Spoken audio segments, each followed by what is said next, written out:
part of the government's funding to defence, there's been quite significant funding that's been allocated to drone and counter-drone capabilities. The government has committed in the 2026 Integrated Investment Program between $12 and $15 billion in uncrewed systems.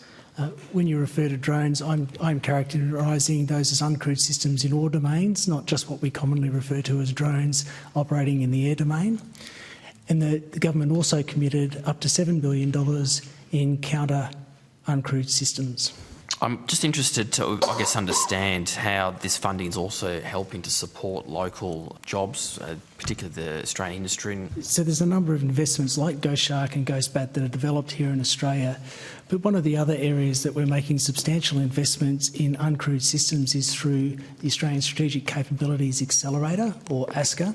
And they are predominantly focused on accelerating capabilities that are developed right here in Australia.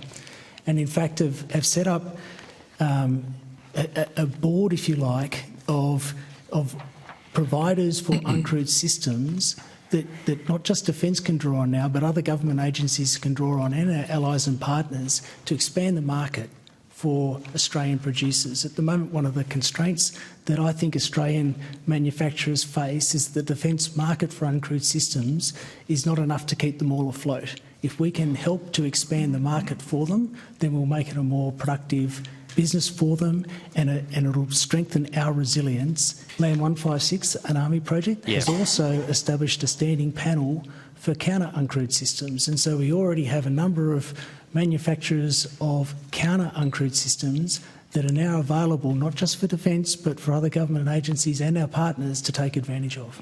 In terms of the contracts awarded to Australian companies for the counter-drone capabilities through Advanced Strategic Capabilities Accelerator, are you also able to give me an outline of these contracts and how they're linked to the work of Land 156?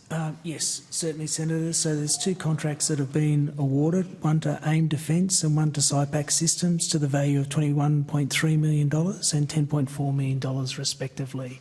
I know many members of this committee have visited AIM and SYPAQ Systems, and very good, as you say, small, medium-sized and hopefully large businesses, and also for my home state, Victoria, which I'm very proud of.